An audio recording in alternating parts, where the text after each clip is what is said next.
Assalamualaikum dan selamat sejahtera. Saya Madam Islama. Bertemu kita pada video seterusnya bertajuk pewarisan. Awak boleh buka muka surat 228.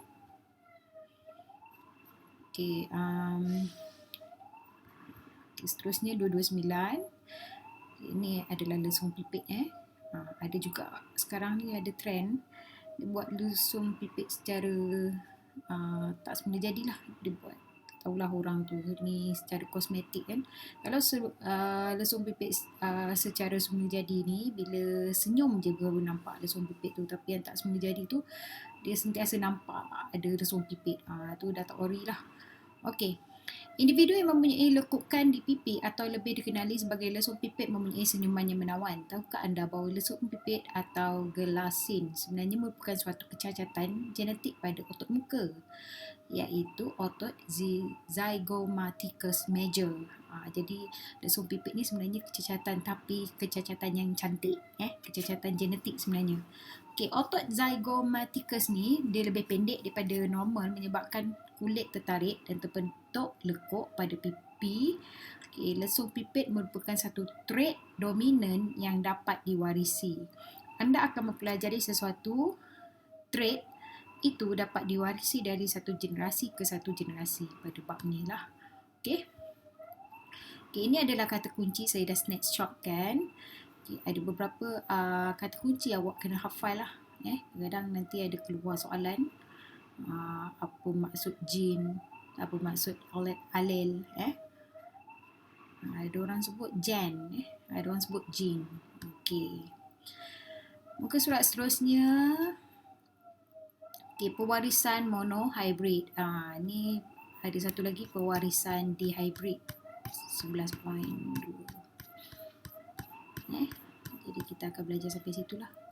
Okey, apakah itu pewarisan monohybrid?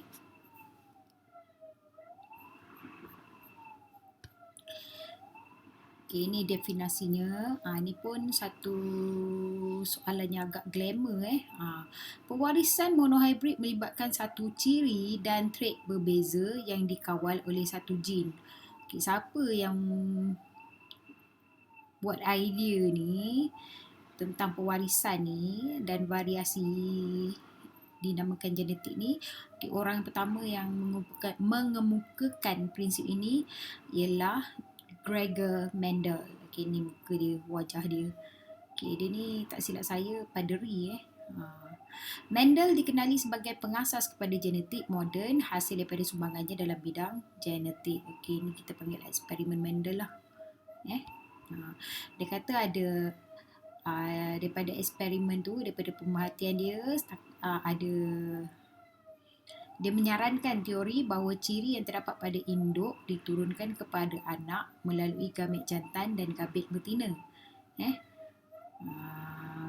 Ada berapa ciri? Dia bagi contoh, pokok kacang pis ada 7 ciri. Kacang pis ada 7 ciri daripada bentuk biji benih dia, warna biji benih, bentuk pot, warna bunga, kedudukan bunga dan ketinggian pokok. Ini tentang pokok pis je. Pokok kacang pis. Kalau pokok lain mungkin lebih lah atau mungkin kurang. 1, 2, 3, 4, 5, 6, 7. 7 ciri. Jadi dia menyarankan teori bahawa ciri yang terdapat pada induk 77 ni daripada induk diturunkan kepada anak melalui gamet jantan dan gamet betina. Hal ini menunjukkan bahawa nukleus gamet jantan dan gamet betina membawa maklumat genetik pewarisan ciri tersebut. Faktor pewarisan menentukan sesuatu ciri ini dikenali sebagai gen. Okey. Saya yakin awak masih ingat lagi ini kompor lah, dah belajar apa itu kromosom homolog. Dia sepasang ni kan, satu daripada ibu, satu daripada bapa.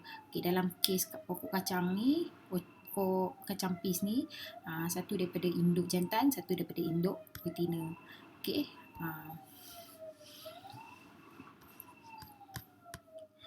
Dalam eksperimen pewarisan monohybrid ni, Mendel telah menggunakan pokok tumbuhan kacang pis, baka tulen.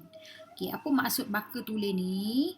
Pokok yang dihasilkan melalui pendebungaan sendiri ini secara semula jadi.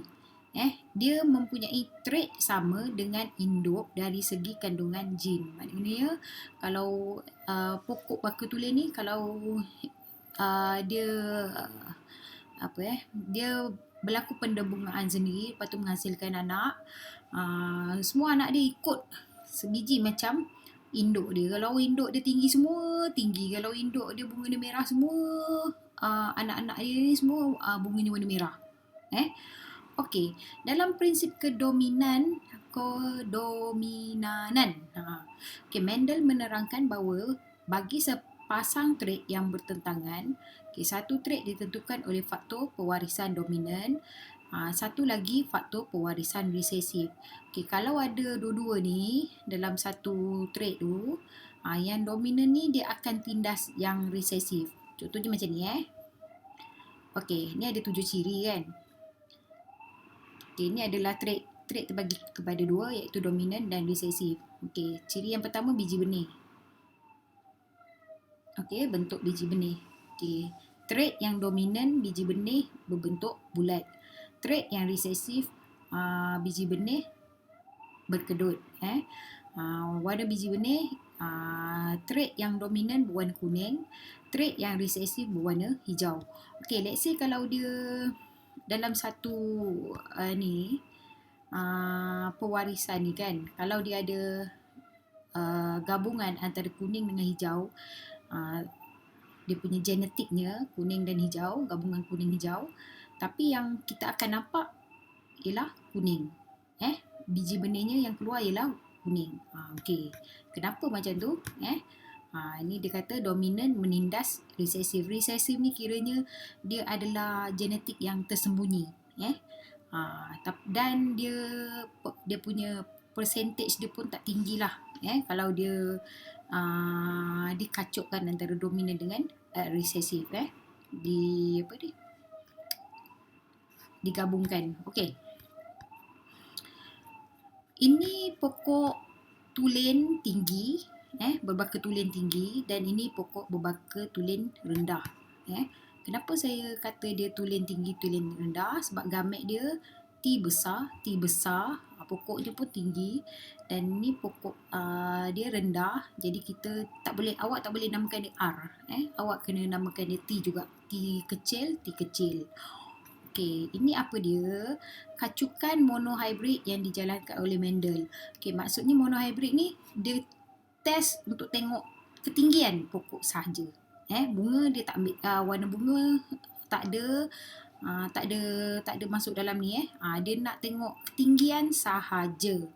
Kat sini dia ambil baka tulen tinggi, ni dia ambil daripada baka tulen rendah. Jadi gamet tu dia tulis kat sini T besar, T kecil. Jadi dia macam ni lah. Pokok baka T besar ni dominan. Yang ni rendah, T kecil. Ni pokoknya tinggi, baka tulen tinggi, ni baka tulen rendah.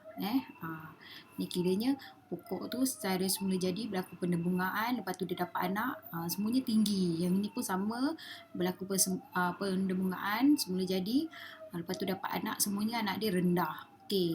Sekarang ni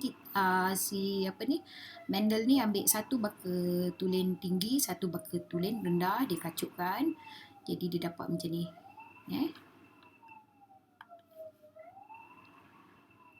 Dia dapat macam ni. Ni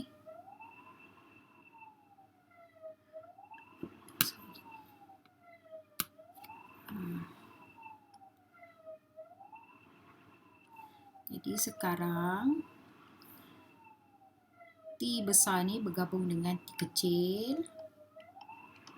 Yang ni pun T besar bergabung dengan T kecil. Yang dia bagi contoh ni ada satu je, tapi sebenarnya dua. Satu, dua. T besar, T kecil. Oleh kerana ada yang dominan iaitu T besar, jadi T kecil ni dia secara genetiknya dia ada T kecil, dia ada resesif, dia ada baka daripada rendah. Tapi bila pokok tu dah jadi anak pokok lah, dah jadi dia membesar, pokok tu akan jadi tinggi. Dia akan jadi tinggi. Ni pokok 1, ni pokok 2. Ni pokok 1, ni pokok 2, dia jadi tinggi-tinggi. Okey, ini monohybrid. Monohybrid maksudnya dia tengok ketinggian saja. Ni contoh ketinggian saja. Kalau nak monohybrid ciri lain pun boleh. Warna bunga contohnya. Ataupun bentuk biji benih. Okey.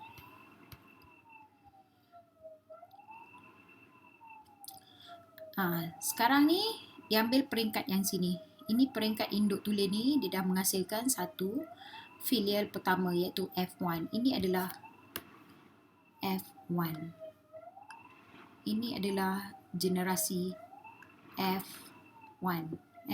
Bukan generasi Formula 1 ini generasi filial 1 Okey. Sekarang ni dia ambil yang ini, dia ambil yang ni kan. Kacuk sesama sendiri. Oleh sofa dia adalah tumbuhan, jadi boleh dikacukkanlah sesama sendiri. Dia tak macam haiwan atau manusia. Tak manusia ni adik-beradik tak boleh berkahwin dengan adik-beradik. Kalau pokok tak apa. Haiwan pun sama. Tapi haiwan pun sebenarnya tak digalakkan. Okey. Jadi kat sini sesama sendiri T besar, T besar, T kecil. Tadi kan pokok pertama, anak pokok yang kedua. Sekarang dia jadi induk pula bila dia dah cukup besar kan. Okey, yang ni peringkat ni. Jadi kita kacukkan dia.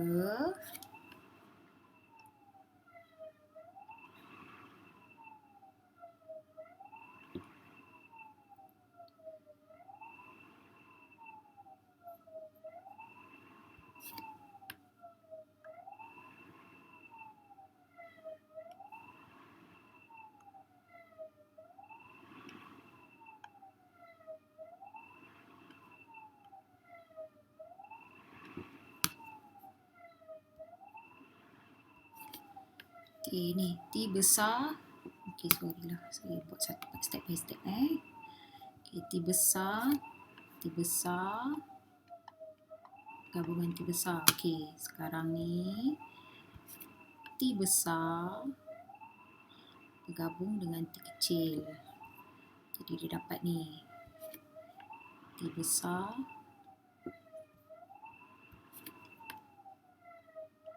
T kecil. Okey, sekarang ni dia gabung T kecil gabungan T besar. Okey, oleh kerana dia start daripada ni, tapi oleh kerana dia adalah resesif, dia buat kena tulis macam ni juga. Dominan yang pertama. T besar, T kecil. Okey. Okey, ini baru T kecil dengan kecil. Okay, dia dah dapat balik dia punya genetik baka tulen. Kenapa saya kata dia dapat genetik baka tulen?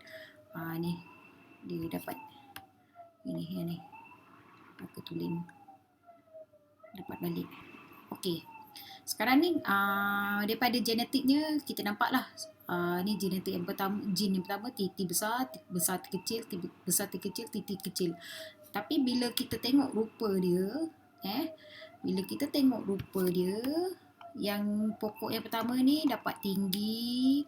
Okey, pokok yang kedua nampak tinggi, pokok yang barangkalian tu tinggi, yang ni dapat rendah. Okey, kalau kita kira percentage pula, okey, pokok yang percentage untuk dapat pokok yang tinggi hasil daripada kacukan F1 ni F1 hasil kacukan F1 ni, okey, dia akan dapat anak pokok yang tinggi lah, percentage tinggi, percentage yang agak besar untuk dapat anak pokok yang tinggi. Okey, kalau dia tetap juga dapat anak pokok yang rendah tapi dapat sikit je. Macam ni lah. Dia dapat tinggi, nak dapatkan anak yang tinggi tu 75%, dapatkan anak yang rendah tu 25%. Okey, yang ini kita panggil F. Kalau yang ini adalah F1, yang ini kita panggil, okey, yang golongan bawah ni, yang ni semua ni kita panggil F filial 2. Tak nampak pula 2 saya ni. Faham? Okay, sebenarnya dia macam ni yang atas ni pun sama macam ni.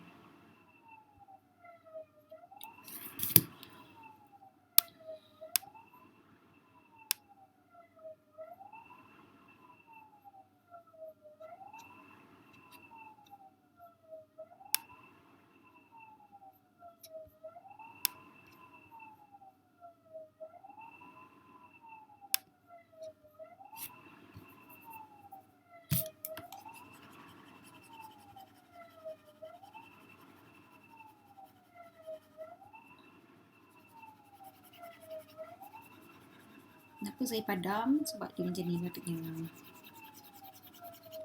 Saya buat semula lah.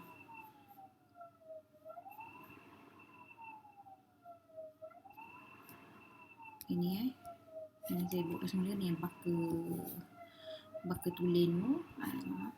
T besar, T besar, T kecil, T kecil. Okey, lepas tu ini dapat, sebab nak tahu percentage je. Okey, T besar, T kecil. Okey, ini bergabung dengan yang ni. Okey, dapat T besar, T kecil. Okey, ini bergabung dengan ni, T besar ni. Semua dapat T besar, T kecil sebenarnya. Okey, jadi dia punya dia dapat anak yang tinggi tu 100%. Okey, 100% anak tinggi. Sebab yang resesif tu, yang rendah tu, yang bersifat rendah tu tersembunyi. Ni tinggi, induk yang induk baka tulen yang tinggi, ini induk baka tulen yang rendah. Jadi ini adalah generasi F1. Okey. Jadi yang ini dikacukkan sesama sendiri, dapat yang macam ni. Ini F2. Okey. Ini F1. F1 yang dikacukkan sesama sendiri. Okey. Yang F1 ni dia dapat semua ada, sebenarnya dia ada resesif, rendah, tapi nampaknya semuanya bila daripada ciri-ciri yang boleh kita nampak, anak dia semua tinggi. Tapi nak buktikan yang dia ni ada resesif, jadi kita kacukkan sesama sendiri, tiba satu kecil ni, barulah keluar balik yang resesif ni. Okey. Jadi itu adalah kacukan monohybrid lah yang dijalankan oleh Mendel. Ini adalah istilah yang saya dah snapshot kan.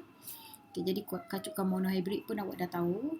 Dia kacukan yang melibatkan, dia perhatikan cuma satu ciri saja, iaitu kalau dalam kes ni ciri ketinggian lah. Okey. Istilah yang berhubung dengan pewarisan. Ni awak memang kena hafal, tak boleh tidak sebenarnya. Okey, terdapat beberapa istilah penting yang perlu dipelajari sebelum anda meneruskan ke topik selanjutnya. Okey, ini adalah kromosom homolog. Itu yang saya cakap tadi, awak dah belajar masa form 4. Dua salinan setiap kromosom. Satu kromosom daripada bapa, paternal, satu kromosom daripada maternal. Paternal tu father, maternal tu mother. Ingat Okey, ni papa, ni mama. Okey. Apa itu gene? Okey, ni sebenarnya awak pun dah dapat basic ni daripada sini lah. Kan? Okey. Jin ialah unit asas pewarisan yang terdiri daripada satu segmen DNA yang menduduki lokus tertentu pada kromosom. Ni kromosom sepasang kromosom. Okey, jin mengawal ciri tertentu pada suatu organisma. Okey, ni jin, ni jin, ini jin. Ni jin, jin, jin, jin. Ni jin T besar, ni jin T kecil. Okey, daripada papa mama ni gabungannya mesti berbeza kan. Jadi dia ada ke yang sama ni? Sebaris ni sama. Macam mustahil pula Okey. Alel ni ialah bentuk alternatif jin bagi trait tertentu yang menduduki lokus yang sama pada sepasang kromosom homolog. Okey, dalam kes ni lah. Okey, nak paling senang lah saya tunjuk kat awak satu gambaran yang saya Google. Ni sebenarnya gambaran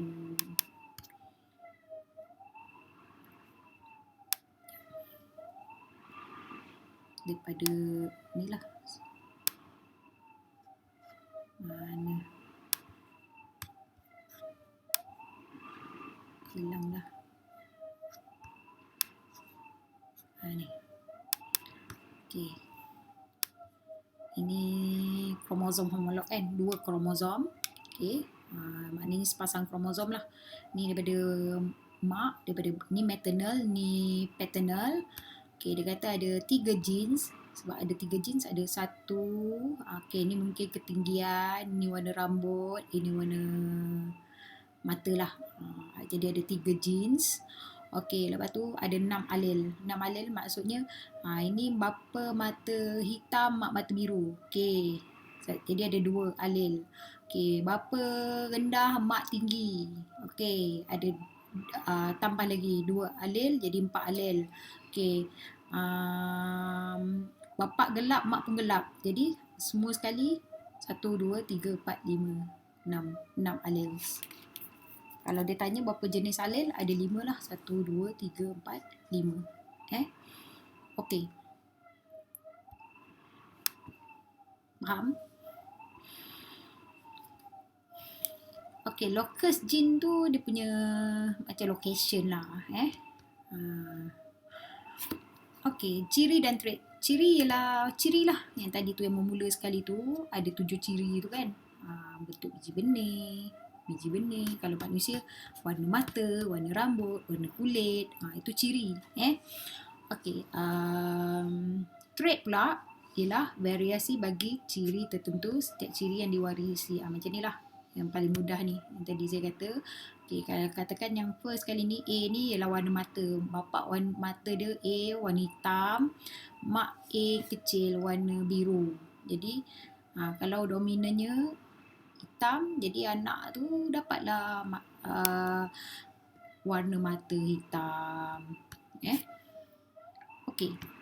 Seterusnya, fenotip dan genotip. Okey, fenotip ialah ciri-ciri yang ditunjukkan. Yang kita nampak. Ketinggian. Macam ni lah. Okey, T besar, T kecil, T besar, T kecil. Kalau genotip tu yang gene dia, komposisi gene. Okey, ini komposisi gene.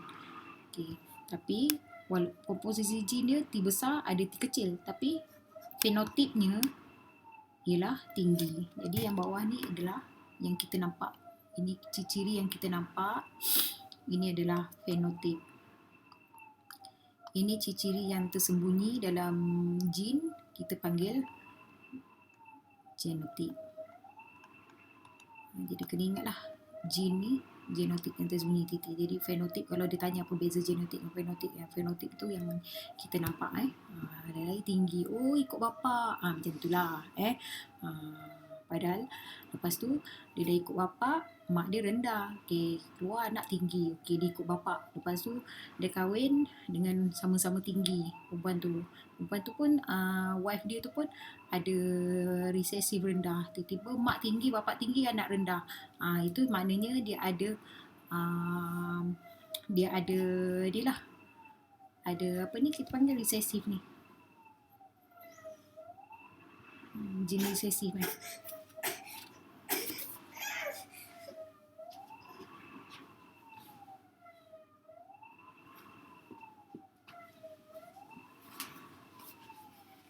Okey, maaf ada gangguan.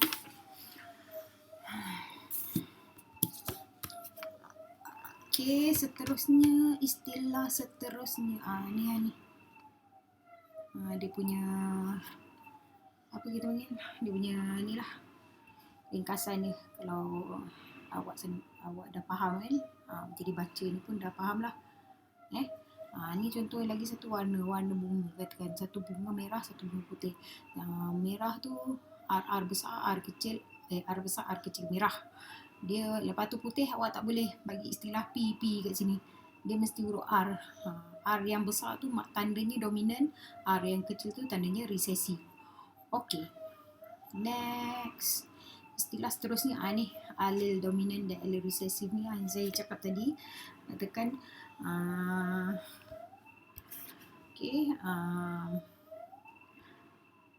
Bapak tinggi, mak rendah. Anak dia semua dapat tinggi. Ni kalau apply pada manusia lah. Katakan anak dia seorang ni kahwin dengan seorang perempuan. Kata anak dia lelaki lah kahwin dengan seorang perempuan ni. Lepas tu anak dia, perempuan tu nampak tinggi. Tapi dapat anak, tiba-tiba dapat anak seorang rendah. Itu tandanya wife dia pun ada alel resesif. Masuk dia lah alel resesif. Okey. Jangan terkejut pula ada kes macam tu. Ataupun mak putih bapak putih tiba-tiba dapat anak gelap. Kita kena tengoklah atuk dia. Rupanya atuk dia, nenek moyang dia rupanya ada yang gelap. Jangan pula awak pergi salahkan sesama sendiri kalau dapat anak macam tu. Apa pasal ni dapat anak gelap? Pasal gaduh lelaki bini. Okey. Trait dominan dan trait resesif. Trait dominan akan ditunjukkan apabila kedua-dua alel dominan berpasangan. Ni dah cakap dah ni. Okey. Sepasang. Contoh B besar atau B besar B kecil. Kalau yang resesif, dia kena wajib dua-dua kecil. Okey, homozygot dan heterozygot. Okey, homozygot kedua-dua alel di lokus pasangan kromosom homolog adalah sama. Sebagai contoh, B besar dan B kecil ni biasanya melibatkan tak boleh katalah. Okey lah, homozygot ni B besar, B kecil. Tapi heterozygot B besar dan B kecil. Macam ni lah. Ni sepasang kromosom kan. Dekat lokus yang sama ni, B besar atau B kecil. Ini homozygot. Heterozygot, B besar, B kecil, sebelah ni B kecil, B besar. Ni heterozygot. Okey. Ingat homo ni satu, sama. Okey. Generasi induk dan generasi filial. Generasi induk ialah generasi pertama yang melibatkan dua individu yang dikacukkan bagi meramalkan atau menganalisis genotip anak yang dihasilkan. Tak kiralah yang ini baka tulen ataupun bukan daripada baka tulen. Yang atas ni kita panggil induk. Yang atas ni kita panggil, barisan atas ni kita panggil induk. Kalau manusia ni yang atas ni kita panggil ibu dan bapa lah. Kalau bagi pokok kita panggil induk. Okey. Generasi filial ni ialah generasi yang terhasil daripada kacukan berturut-turut dari satu generasi induk yang mempunyai baka tulen. Ni yang bawah ni ialah filial. Sebab tu ni kita panggil F1, filial 1. Hasil daripada yang pertama lah, kacukan induk baka tulen dapat filial 1. Okey, lepas tu sesama filial 1 ni dah besar, dia pun dah boleh jadi induk, menghasilkan filial 2. Okey. Baka tulen dan hybrid. Baka tulen bermaksud individu yang membawa dua alel yang sama. Untuk trait tersebut, hasil pendebuhan sendiri akan sentiasa mengekalkan ciri induk dalam setiap generasi. Yang ni lah. Tinggi, T besar, T kecil. Ini adalah induk tu daripada baka tulen lah. Tapi bila dah masuk sini, ini lagi satu awak kena ingat baka tulen ni dia berlaku pendebungaan secara semula jadilah.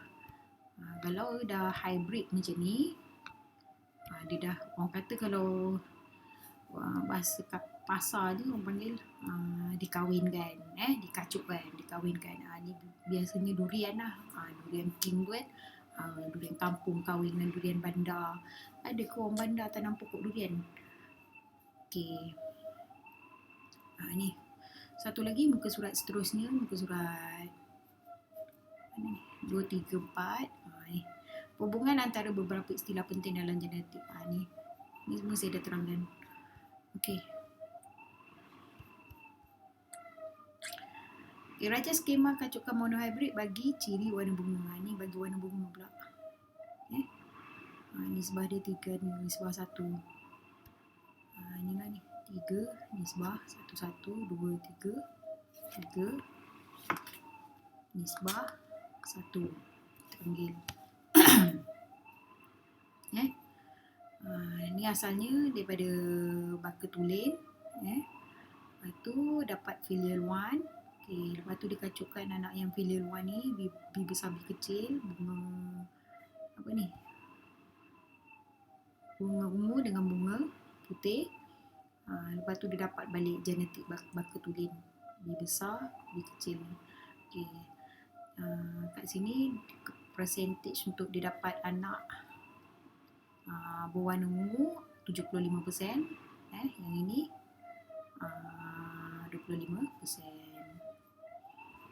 Okay, kita boleh awak boleh gunakan ni kalau pening nak buat macam ni, awak boleh gunakan segi 4 panet.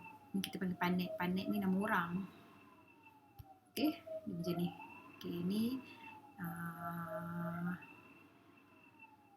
yang ini lambang apa ni, betina. Okey, ni lambang untuk jantan. Okey. Yang betina ni B besar B kecil, yang jantan ni pun B besar B kecil.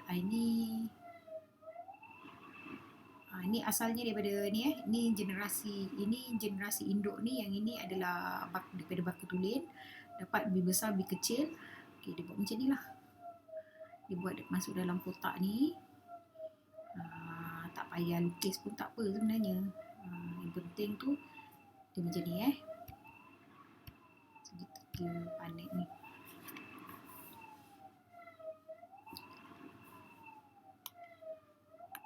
Segi 3 panet. Okey, dia daripada baka. Asalnya daripada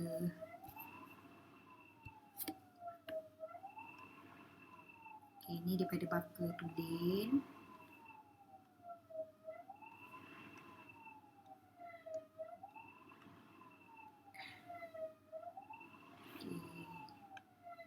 Ni yang jantan, yang betina.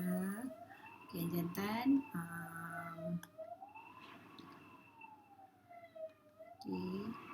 B besar B besar B besar B besar. Yang ni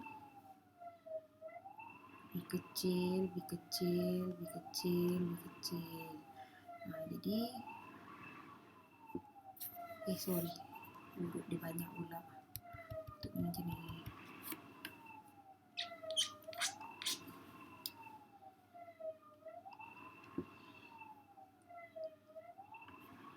Okey, jadi B besar B kecil. Ni B besar B kecil. Okey, ini B besar B kecil. Ini B besar B kecil. Okey, ni semua ni adalah F1.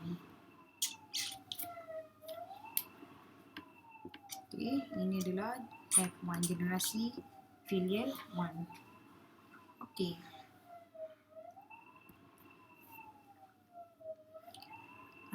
Daripada F1 ni, lepas tu dia masukkan yang ni pula.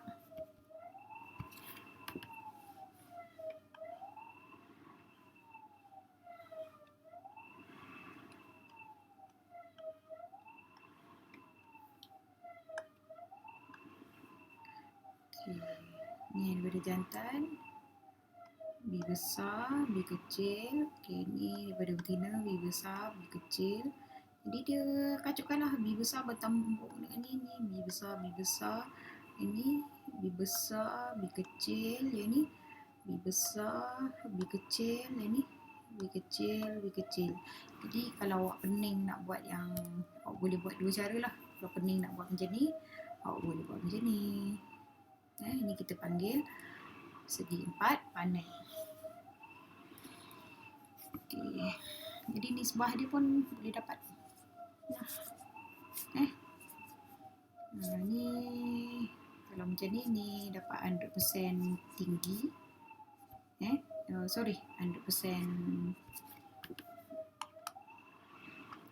berbunga ungu. Yang ini yang bunga ungu ni dapat 1, 2, 3, dapat 3. Ini dapat 1 bunga putih.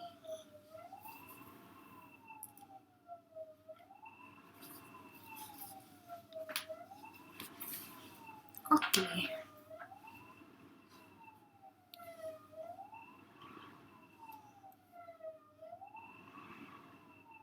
Seterusnya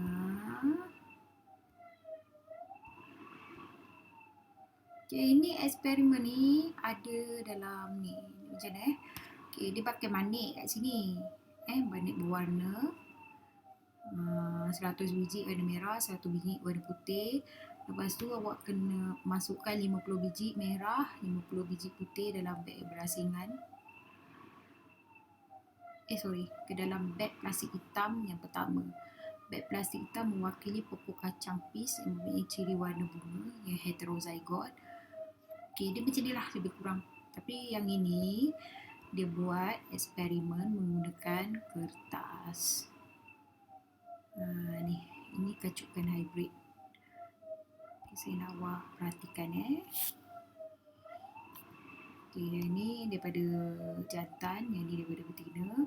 Yang jantan warna merah, yang betina warna putih. Katakan yang warna merah tu dominan, yang berwarna putih tu adalah resesif. Perhatikan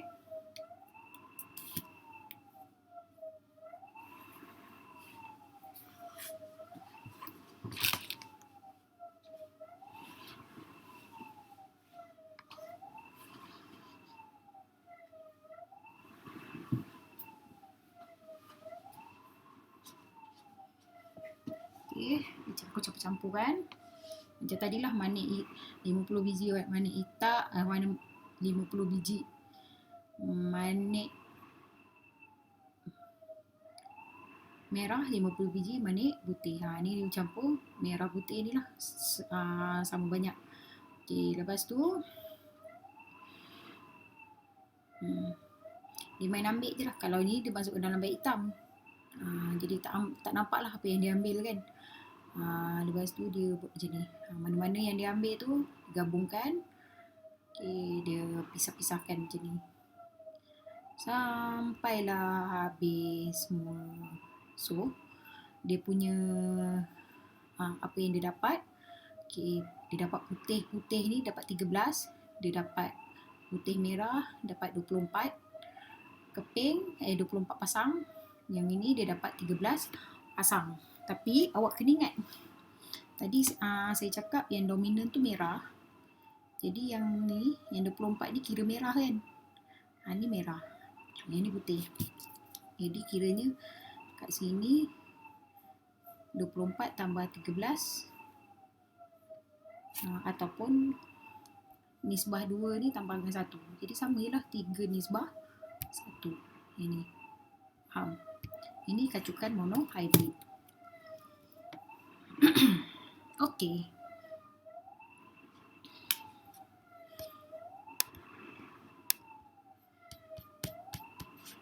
Jadi apa yang dia ringkaskan kat sini, kacukan monohybrid ni, ni kita panggil hukum Mendel pertama, yang dikenal lagi sebagai hukum segregasi, yang menyatakan ciri sesuatu organisma dikawal oleh sepasang alel. Hanya satu daripada pasang alel ini akan diwariskan ke dalam gamet.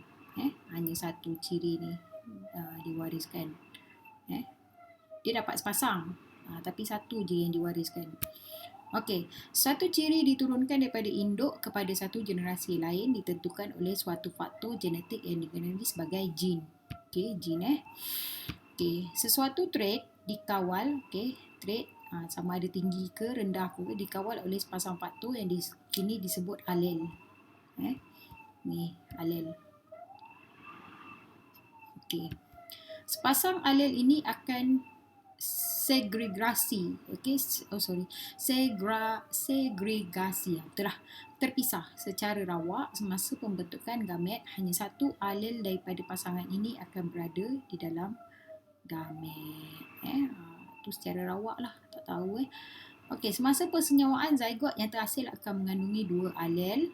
Okay, semasa persenyawaan zygote yang terhasil akan mengandungi dua alel, satu alel daripada setiap induk. Okey, zygote ni yang terhasil kan, macam awak belajar masa kompor tu lah, zygote tu kan, daripada bapa, daripada mak. Okey, gabungan daripada bapa dan mak. Okey, persenyawaan berlaku secara rawak, maka kombinasi genotip yang homozygote dominan akan menunjukkan trait dominan, manakala homozygote resesif akan menunjukkan trait resesif. Okey, ni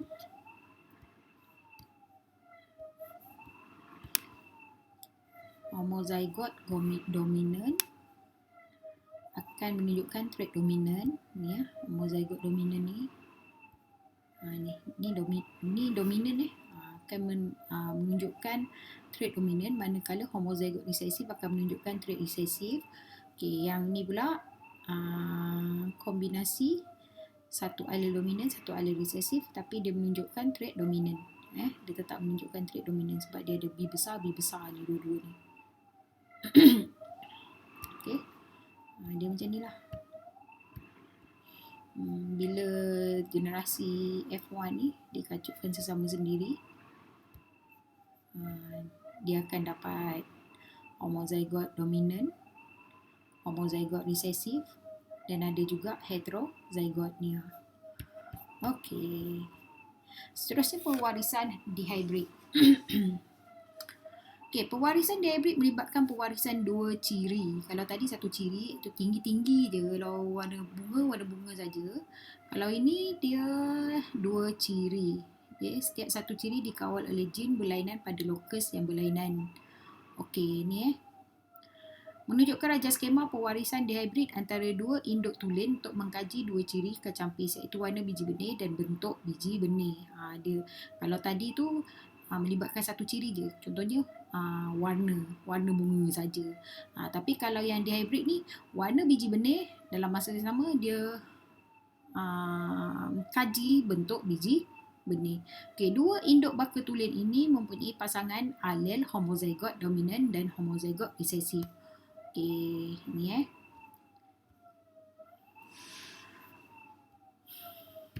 dikira macam ni lah.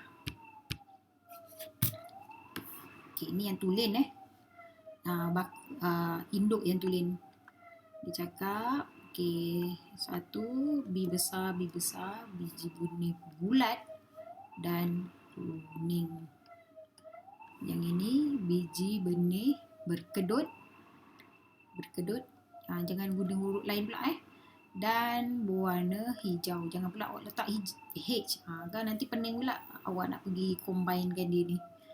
Okey, lepas tu dia akan turun dulu. Kita turunkan dia macam ni. Okey, kita akan turunkan dia macam ni. B, K, B, K. Yang ni B kecil, K kecil. Yang ni B kecil, K kecil. Okey, jadi dia combine lah kat sini. Kita combine kat sini. Pisahkan ni. Okey, ni daripada jantan, dia daripada betina, katakan Okey, jadi kita combinekan dia. Yang ni pergi sini. Jadi dia dapat warna lain lah. B besar, B kecil, K besar, K kecil. Okey, lepas tu sini pula. Sorry.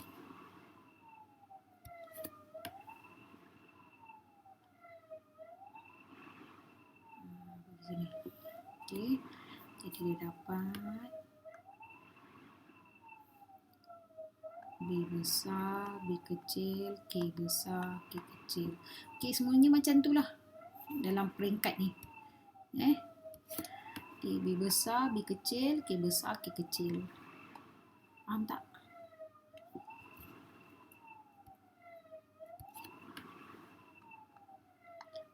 B besar, K kecil, B besar, B kecil, K besar, K kecil. Okey, oleh kerana semua ni ada gene dominan, jadi dia ikut yang ni lah, bulat dan kuning. Jadi semuanya menghasilkan anak yang bulat dan kuning. Jadi dia dapat generasi bulat kuning semua sekali 100%. Sebab yang dominan tu menindas alel yang resesif. Okey, dapatlah ni.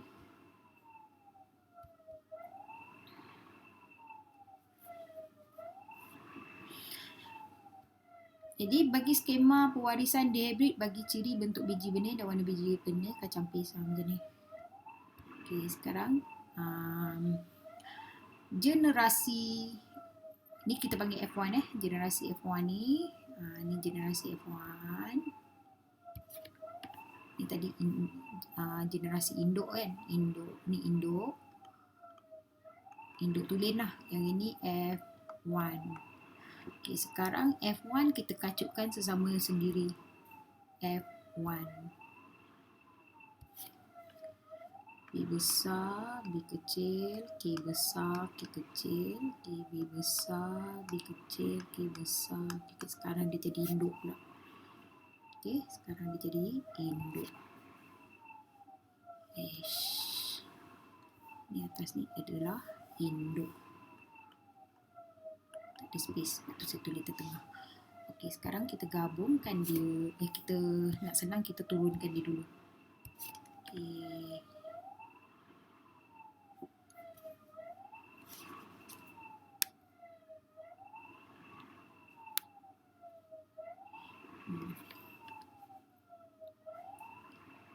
Ni awak oleh kerana dia ada dua ciri, jadi dia macam ni.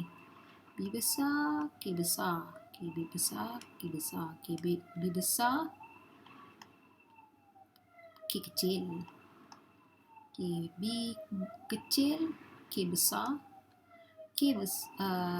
B kecil, K kecil. Dia ada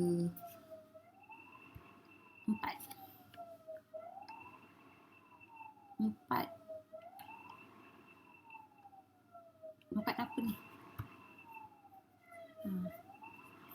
Semasa pembentukan gamet, mana-mana alel bagi bentuk biji benih boleh berpasangan mana-mana. Ni. Ini alel lah. Dia ada 4. Yang ini pun samalah. Ada B besar, K besar. Ni daripada ni daripada induk ni. B besar, K kecil. B kecil, K besar, B kecil, B kecil. B kecil, K kecil. Sorry.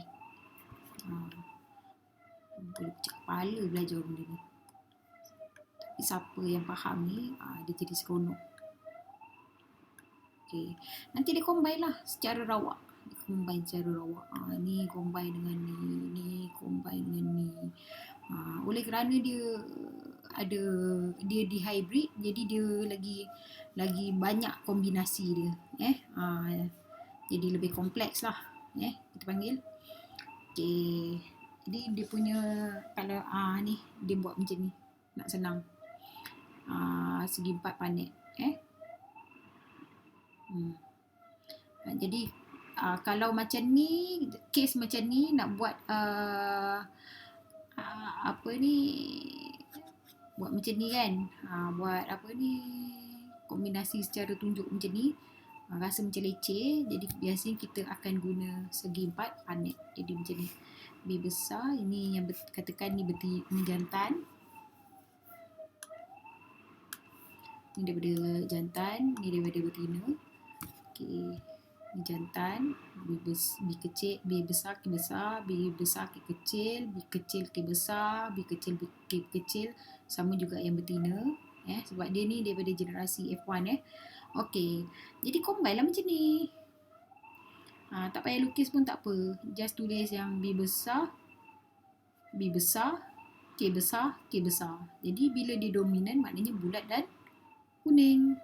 Okey. Ni B besar combine dengan B besar, K besar combine dengan kecil. Okey, oleh kerana ada wujud K besar, dia tetap berwarna kuning. Faham tak? Okey, bila dia buat kiraan macam ni, okey, yang biji bulat kuning ada 9. 1, 2, 3, 4, 5, 6, 7, 8, 9. Okey, 9. Yang biji bulat hijau, dia dapat biji bulat, tapi dia dapat apa ni, dominan yang bulat, tapi warna dia resesif hijau. Jadi dia dapat 3. 1, 2, 3. Ini dapat biji berkedut, berwarna kuning. Kuning ni dominan. Okay, dia ada 1, 2, 3. Dan dia dapat ni 1. Resesif, kedut dan hijau.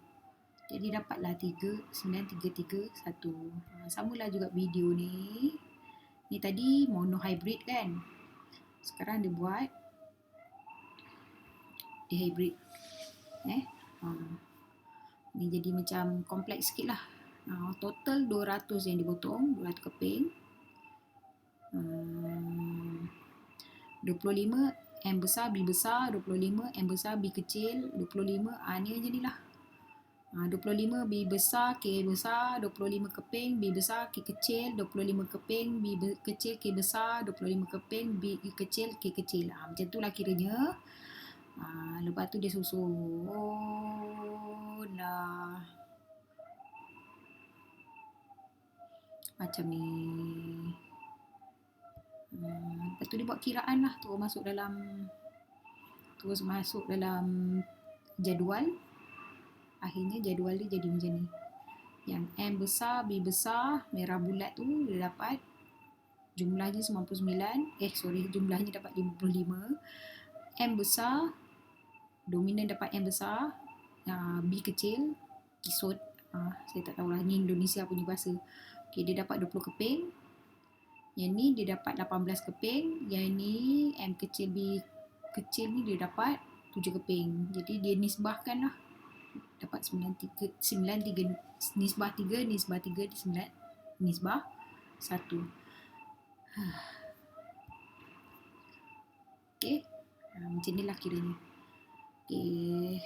Jadi hukum Mendel kedua, Mendel mengemukakan hukum Mendel kedua yang dikenali sebagai hukum pengaturan bebas. Inilah pengaturan bebas.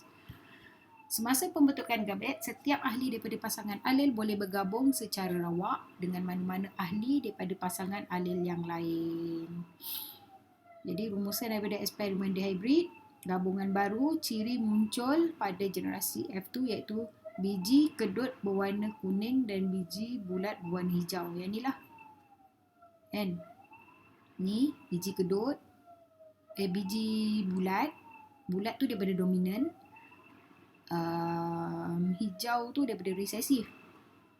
Dan biji kedut berwarna kuning. Ni biji kedut. Kedut tu ialah sifat resesif. Yang warna kuning ni sifat dominan. Dia dapat generasi baru. Okay, dia dapat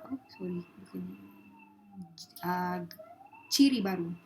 Okay, dua pasang ciri, bentuk dan warna biji digabungkan dalam generasi F1, tetapi kemudiannya terpisah dan bertindak secara bebas daripada satu sama lain dalam generasi F2.